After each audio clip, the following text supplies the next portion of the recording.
Working across all sectors, Mortimer Engineering Services proudly specialises in the design, the development, and the prototype evolution of your ideas. Whether you're starting from scratch, looking to add to existing equipment, or simply want to make what you already have work better, we can help. Let's take a closer look at some of our case studies. This liquid crystal tube heater was developed to hold a vial of pneumatic liquid crystal solution in a powerful magnetic field at a closely controlled and elevated temperature.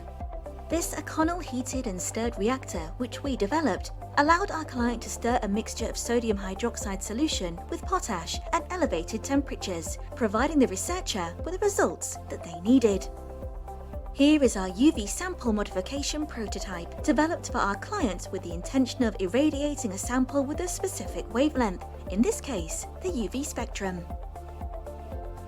This UHV Cold Cell was developed to provide a vacuum chamber with windows, with a line of sight through for laser excitation of atmospheric gases whilst cooled. For more information on our engineering, design and prototyping services, get in touch with Mortimer Engineering Services today.